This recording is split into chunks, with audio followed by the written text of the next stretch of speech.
We have Bitcoin at all-time high, happy all-time high day. For whatever reason, doesn't feel as happy as the last time. Maybe we are just too accustomed to it now, but we did hit 106K before pulling back just to 104. Brad, do you want to give us a bit of a breakdown here? Any interesting numbers, data, or thoughts on Bitcoin at another all-time high? Yeah. All right. So Bitcoin all-time high, like that is the news, right? So I thought it would be useful to look at like what led to this moment and kind of it's end of the year, so let's reflect a little bit. So like just in general, like all-time high, it's up at was it 106,000 before pulling back to 104. It's up 200%, just under 192% on the year. Amazing. Wow. A lot of this stuff is predicated on the at least narrative follows price. So everyone is saying that this is all because of the national reserves that we're talking about, right? And if you look at some of the numbers, governments today already hold 2.2% of total supply, which is a not insignificant amount of money. Obviously, a lot of that stuff is from confiscation and stuff, but why they're actually starting to like believe this is something that's worth buying into. And remember, National Reserve is something that Trump has alluded to in his presidency, saying that they would never sell any of their Bitcoin at all once he's in power. And Cynthia Lummis has come forward to put a bill to say that they want to acquire up to 1 million individual Bitcoin or 5% of total supply. So everyone is just seeing this stuff, and like we're starting to get into the game theory of, okay, well, if this is coming, it's not going to be anything quick. It's 6 months plus, but if it's coming, people want to try to front run that, and that's just a TWAP buy order for extended duration. And people say it's kind of in the meme as it with ETFs is a generational TWAP on both Ethereum and Bitcoin to different degrees, but that's the thing. And then also like outside of just the reserve currency stuff, it's our national reserves. It's some leaders coming forward, like Putin mentioning, dissatisfied with the U.S. dollars. They're acquiring Bitcoin because there's no control. Starting to wake up to decentralized nation or the decentralized properties of some of this stuff. So that's the why. And then just a little extra stuff. I was listening to a podcast yesterday, actually, from Good Game, and Imran Khan was talking about how it's not just governments. He was talking to basically like a Web2 DAO style thing where everyone buys into this company, and the company buys real estate. And this company that was doing real estate was also talking about hey, we should buy Bitcoin as a investment vehicle. But they're just a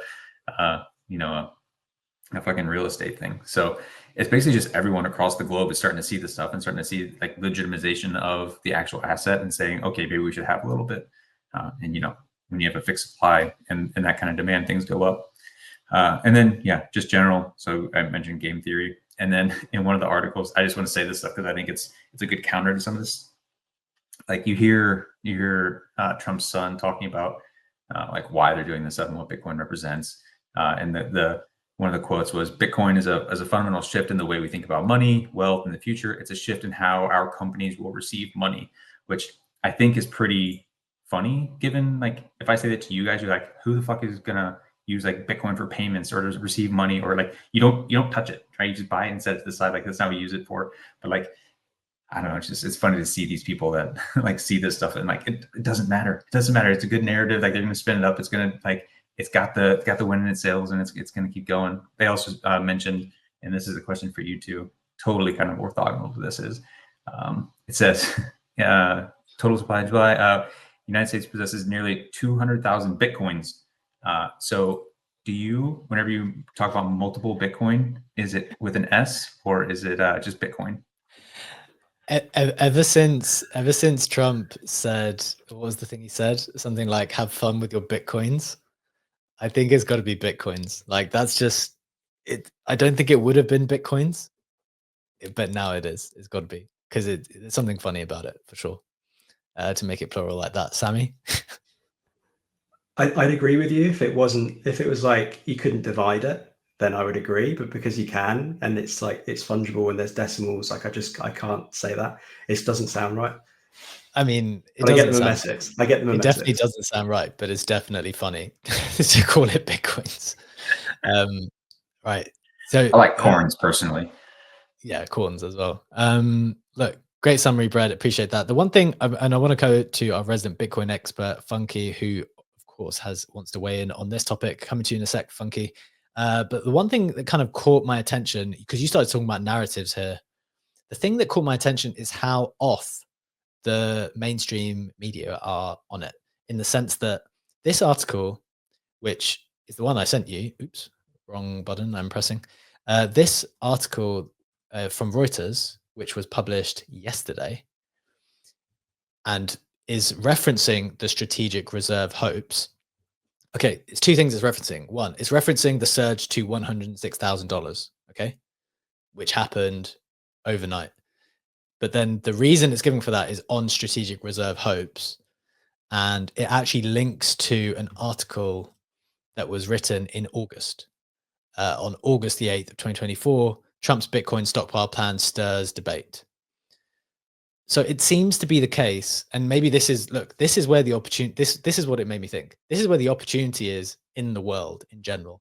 It's like we've been talking about the Bitcoin reserve, the strategic reserve, whatever you want to call it, for a while now, because this news or these murmurings or these conversations have been happening legitimately for some time, for quite some time, ever since Trump was at the Bitcoin conference in Nashville. Like that's been a very, very serious part of the conversation. But it does seem like there's this lag, and I know that it was reported in mainstream media and elsewhere, or maybe it's just like lackluster journalism in this case. But it seems to be this lag where it's like, okay, well, now they've decided that the reason why the price went up in the last 24 hours, the reason why we broke through 100K, the reason why we hit 106 was because of the strategic reserves. Like there's been something in the air for God knows how long. Brad, you want to come back in on that? Yeah, I'll just say like that's not unique to anything, right? That's just human and information dissemination, right? Like I've noticed the same even within our small crypto sphere, right? Like if you're on the timeline in the trenches in your group chats, right? That's the nexus of information generation inside of like the crypto sphere, because there's not like one central hub outside of like CT. It is the central hub. So you go on CT, you might start seeing something on your timelines, people talking about shit, maybe in group chats. Okay, information starting to disseminate. Then it hits like the podcast streets. It starts going into spaces. It starts like, okay, then the next group of people are starting to get involved. That's how they consume their information. Then it goes to like articles and shit. And then it starts going into like decrypt and all this other shit. And that's like a week or two behind. So like you have this time delay of information just from like CT and group chats. Like that's the nexus. And then you have a days to weeks, or like I'd say days to a week is when it starts showing up on spaces and podcasts. And then you have articles that start showing up, which then has like a bigger pool of people, and it just goes out in that way, just across the board. So like same shit. Exactly. And it's funny how like you can literally track the dates and the tone of the way they're reporting. So in this August the 8th article, when Reuters themselves reported on it, they said the Bitcoin stockpile plan stirs debate. It's like at that point, they don't know. They haven't been able to assess the information and conclude like, is this bullish? Is it bearish? It's just like, no, let's just say that there's a debate on it. Haven't been able to decide if this is positive for the market, negative, whatever.